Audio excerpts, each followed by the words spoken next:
learned when I was 9 years old that when God gets you under conviction, wherever you are, you have to move and you have to go forward. And I sat on the very back row, and it was a long way down here. And I learned that I was going to be under conviction a lot because I was pretty ornery. So I learned that rather than have to travel all that distance, it's a little bit farther than what it is for you right now, that it was easier for me to just get up here closer to the altar. It was. And if you noticed in a lot of our churches, we bring all the kids up to the front. Have you noticed?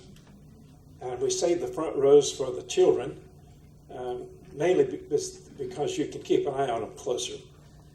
But I just thought, in case you happen to get under conviction this morning and need to come to the altar, and you learn how long a journey it is from back there to up here, next Sunday you probably ought to sit a little closer to the front. That would just saying. I pastored the church at Rush Springs for nearly 26 years, 25 and a half years, and during all of that time, we had a lot of staff changes. Some went on to other churches, bigger and better things, and some though I had to dismiss. That's one of the most difficult things in the world to do, is to ask one of the staff members to step aside. But because that was the role of the pastor, it was necessary to do that. I'll talk about somebody right now that has gone on to be with the Lord. His name was Bill Savati. Bill Savati was a staff member who was really rambunctious. He sometimes got naughty in the pulpit.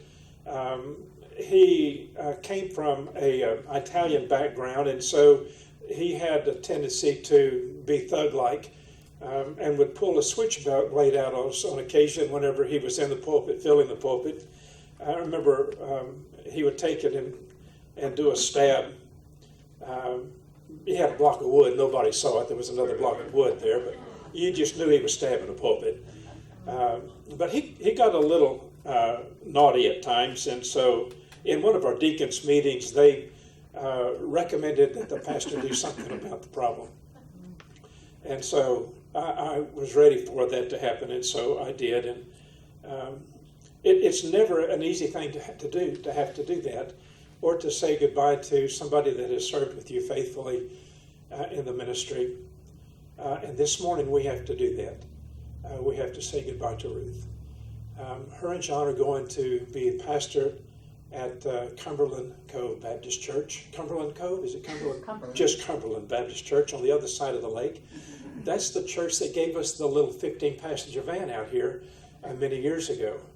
And God has given them an open door opportunity to be of service to Him over there in that community. And we will miss them greatly. We really will. Ruth has served you as minister of music for how many? 9 years, 8 years, 7 years? It's been a long time. And they just have become a permanent fixture here until we take them for granted. And they are a part of us. And I know, like you, feel the same way as I do. Just because they're relocating to the other side of the lake doesn't mean that we're going to lose our opportunities with them.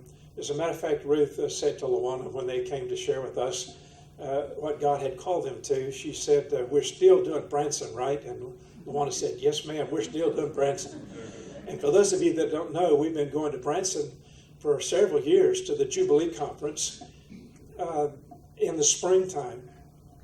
But we have a wonderful trip going and coming back, and I'm looking forward to that again this time, and we'll get to do it with John and Ruth.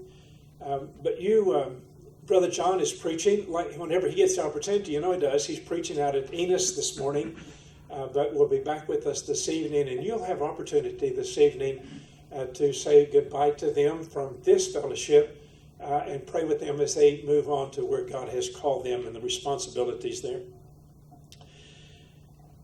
The Gospel of Mark, if you will, please, the Gospel of Mark. And what that does for us now, we're going to be sorry. Matter of fact, I told Brother John when he shared that with us that I was glad for them and that God found a place that he could be of service to them. But then I paused a moment and I said, and I'm also mad. But I got over my mad.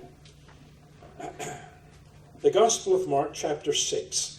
Mark, chapter 6. Mark, chapter 6. Jesus and those that he has called to be so close to him, faithful followers, disciples, that we now know as apostles, they were out on the sea, and Jesus walked on the water, and they were amazed, and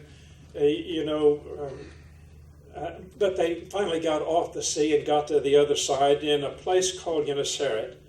And when they had passed, verse 53, Mark chapter 6, and when they had passed over, they came into the land of Gennesaret and drew to the shore. And when they were come out of the boat, straightway they knew him. Those folks that were on the shore knew him. And they ran throughout that whole region round about and began to carry about in beds those who were sick, where they heard he was. And wherever he entered into villages or cities or country, they laid the sick in the streets and besought him that he might touch them, if it were but the border of his garment. And as many as touched him were made well. As many as touched him were made well. Those of whom we just read were in desperate need of change. I doubt very seriously this morning that we have a room full of people that need no change. I suspect that you came into this building like me, wishing for a touch of the Master's hand to change our lives, change my life, so that whenever I leave this building, I'm closer to him. I doubt very seriously if anyone came in just really totally content with your life the way it has been, the way it is now, without expecting him to perform a mighty work in you for the rest of the day and maybe even tomorrow. But these folks that were coming in had some serious problems. They were diseased. I would say that they're probably destitute because they're confined to bed, and they've got to have somebody to bring them to find some assistance. So we're going to find some that have incurable diseases, some that are lame, blind, some with leprosy, some nearly to the point of death. You might find somebody in here like the demoniac of Gadara, who was demon-possessed. All kinds of diseases and sicknesses and illness, and whoever was in their area that was needing help, they picked them up and they brought them to Jesus so that Jesus might touch them, in the last part of the verses we read there, verse 56, and make them well. So we have some folks that medicines have failed, doctors have failed, all of the home remedies have not helped any. They've done it all, and nothing has worked. But they heard about Jesus. Now, I want us to look at this, if we can, just a little bit, and see that the Lord is not a respecter of persons. We have a tendency to do that. We have a tendency to look at one another and judge one another about our talents and maybe our physical abilities. For example, I would look at Brother Willie over here, and I would say Willie wouldn't have a bad trouble jumping over here on top of this roof over here and nailing down shingles when they come up. I would say because he's a younger man, and I've shaked hands with him before, and his hand will swallow your hand, and whenever he shakes, it's kind of like Brother Rodney. Whenever you shake hands with them, you just want to say, "Ow, okay, I got it," because they have got a manly handshake that is just, my handshake's not like that. I have got a pencil pen handshake, I put gloves on when I work outside because my hands, but we have a tendency to judge one another by our appearances. And we would say, well, that person ought to be able to do this or that. Aren't you so glad that God is not a respecter of persons? Because he would have never, ever picked me to be a preacher. Never picked me to be a pastor if he was a respecter of persons. He never would have. But what God does is he looks at us and sees the potential in us and says, if you will humble yourself and seek my face and turn from your wicked ways, I'll take care of business. I can heal your land.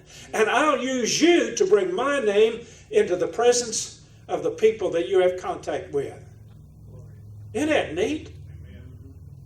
Wonderful. the way God does things like that. So he has no racial prejudices. When it came time to make a journey from north to south, he had to go through Samaria. Well, Jews did not pass through Samaria. It was forbidden land.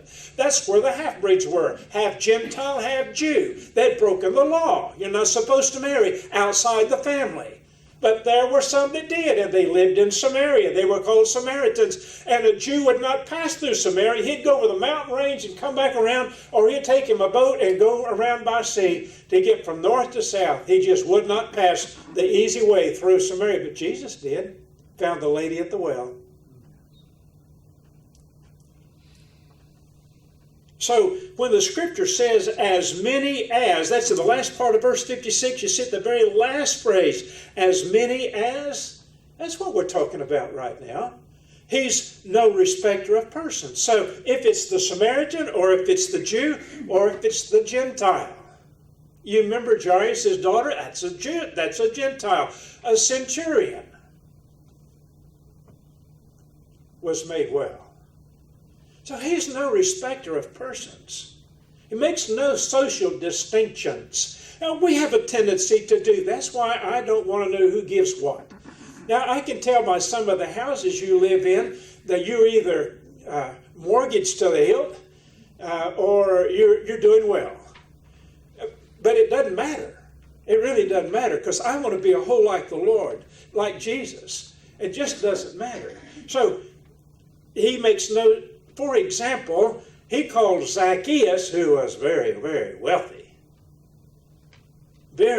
And he also talked to Martha, who was a humble servant that cooked meals. He made no social distinction. So the billionaire, the trillionaire, the gazillionaire, and the person that looks for his next meal are all in the same boat with Jesus.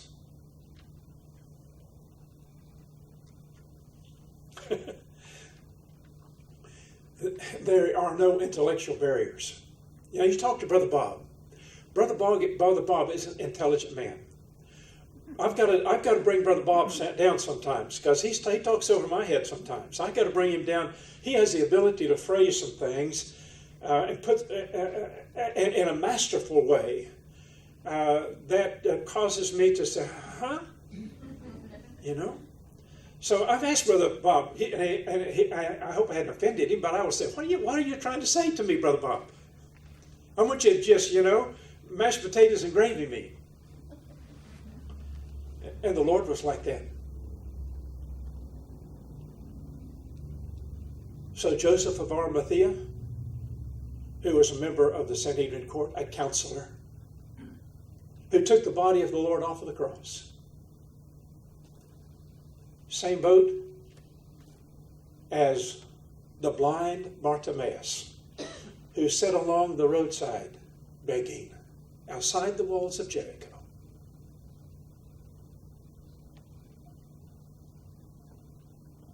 Can you see where you fit?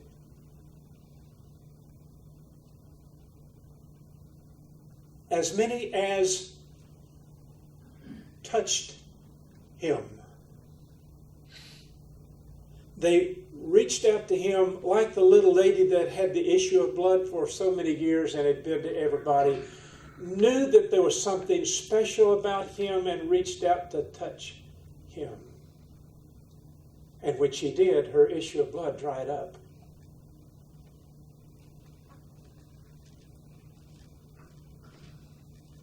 They knew they were sick.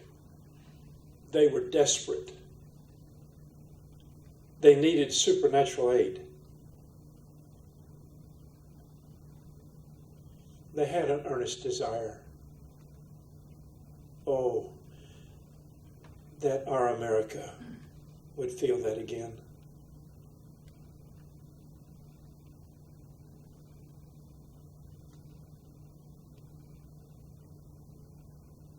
Oh, that God's people would be revived again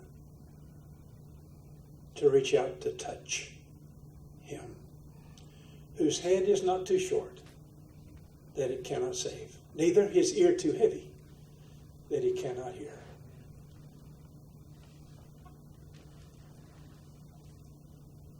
Jeremiah says, about God. You shall seek me and find me when you search for me with all of your heart.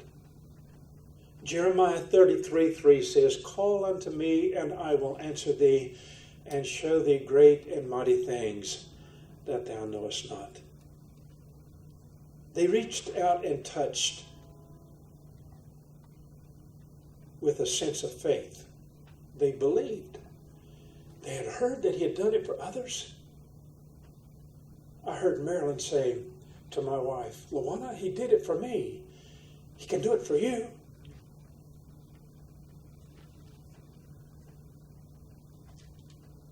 They believed.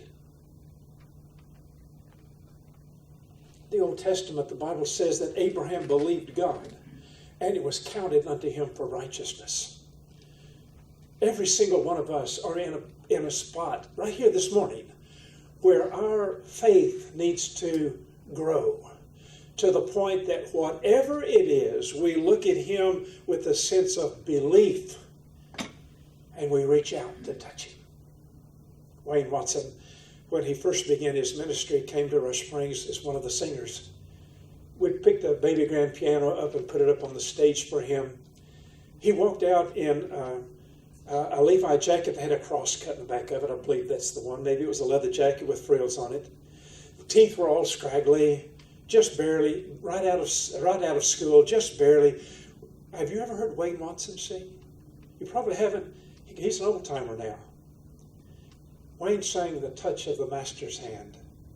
About an old violin that went up for, he wrote the song, about an old violin that went up for auction. And auctioneer was trying to get some money for it. Give me one, give me two, maybe $3 or $4. Couldn't get a bid. Until the guy that built the violin walked up on the platform and played it with the master's voice. And then the auctioneer started again. 1002, 2003. What made the difference? The touch of the master's hand makes the difference. And his hand is reaching to you right now for you to reach out and touch. And same with the songwriter. I need thee every hour.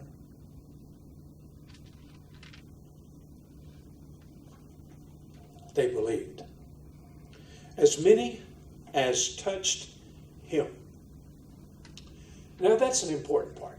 Touched him. Who is the him? Well, he's the one that John says, all things are made by him, and there was not anything made that was made, John chapter 1. He's the one who has his way in the wind, the whirlwind, and the clouds are the dust of his feet. He's the one who tells the number of stars, calls them all by name, Psalms 147:4. She wrapped him in swaddling clothes and laid him in a manger. She wrapped him in swaddling clothes. Who's the him? The Son of God. The him. As many as reached out and touched him. You see, you can reach out to a church and it's fine. And you can reach out to a song service, and that's fine. But if you don't reach out and touch him, you'll leave the same way you came in. Maybe a little worse off. But if you reach out to touch him, what does it say? They were made well. Complete. The book of Colossians chapter 2 says, and you are complete in him, which is the head of all principality and power. You think any of those folks went away unsatisfied? No. No, they went away completely satisfied. Just as satisfied as those folks that he set on the hillside, brought out those few loaves and fish and broke them up and fed 5,000 men, not counting the women and children, and took up 12 baskets left over. They were satisfied because he is the bread of life. He is the fountain of living water. He said to the lady of the well, you take some of this that I've got, you'll never ever thirst again. Satisfied. That's what happened. When all of those people who were brought by their friends and loved ones to see Jesus and reached out to touch him, they were made whole. He's close. He's close. As close as to reach out to touch. Would you bow with me in prayer? He's close.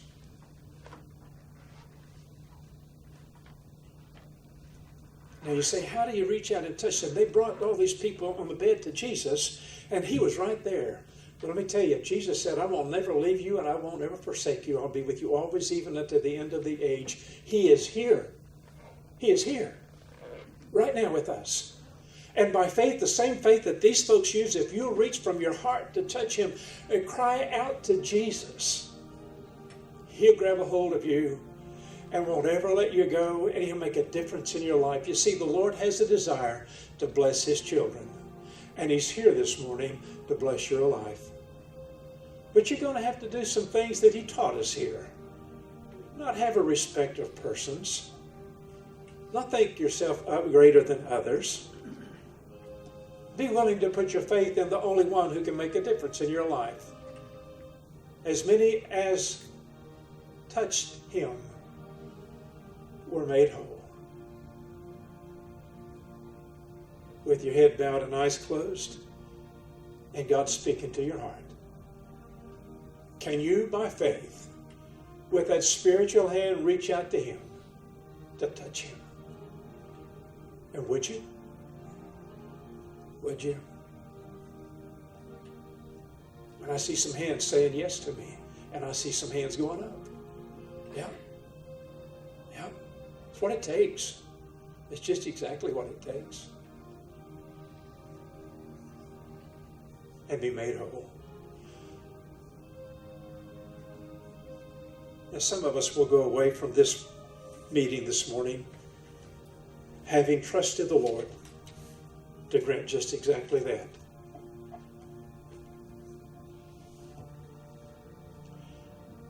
I wish I could say to you that your skin would be like baby skin. He can do that. He's done it with the lepers. But I know when I wound myself quite severely, it heals by his power, and I'm left with a wound.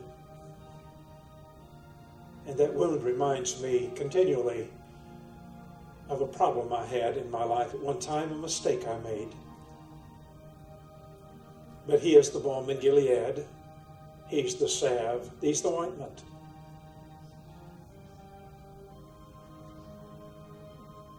He'll leave a memory for you to remind you of how he took care of you. So when the next tragedy comes, and it will, you can run to Jesus to reach out and touch him, to be made whole. I don't know how God has touched your heart. If you need to make a public decision, I want you to be able to.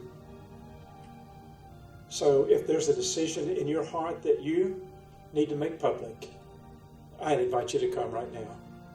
Whether it's to rededicate your life openly, become a Christian, trust the Lord for salvation, or become a member of this fellowship, that door of invitation is open to you right now. Would you come?